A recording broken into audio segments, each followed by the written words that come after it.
En ce troisième jour du synode, les travaux ont commencé comme chaque jour par la prière d'une quinzaine de minutes. Dans cette première phase du synode, les quelques 250 pères synodaux et experts qui le souhaitent s'expriment tour à tour pour faire part de leurs préoccupations.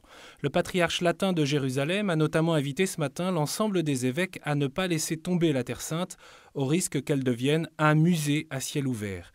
L'Irakien Monseigneur Georges Kasmoussa a évoqué pour sa part l'accusation injuste faite aux chrétiens de ce pays en guerre d'être des troupes louées ou menées par et pour l'Occident soi-disant chrétien. Les chrétiens qui sont alors considérés comme un corps parasite à la nation. La veille, Monseigneur Louis Sacco, archevêque chaldéen de Kirkouk, avait appelé à un engagement sérieux pour le dialogue avec les musulmans. Sans dialogue avec eux, dit-il, il n'y aura pas de paix ni de stabilité.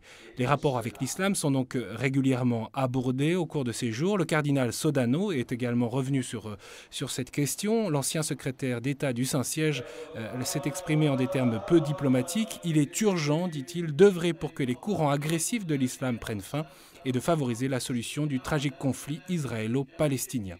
Monseigneur Béchara El Raï, président de la commission épiscopale libanaise pour la communication, revient pour nous sur la vocation des chrétiens du Moyen-Orient et les propos de sa béatitude Antonios Naguib, patriarche d'Alexandrie des Coptes catholiques, qui est également le rapporteur général du synode. Nous, en tant que chrétiens dans les pays du Moyen-Orient, nous recevons une mission et une vocation du Christ, nous, hommes et femmes d'Orient.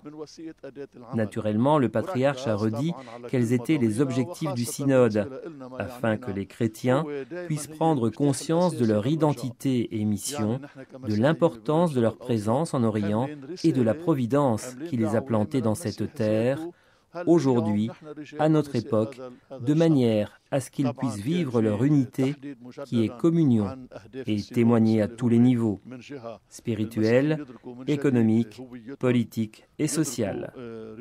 Aujourd'hui, nous nous rendons compte de plus en plus des défis qui nous attendent au Moyen-Orient.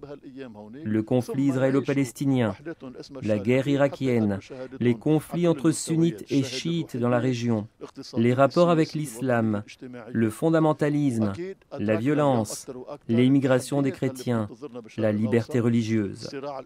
Que des défis qui portent atteinte économiquement et politiquement à la présence des chrétiens et à leur sécurité.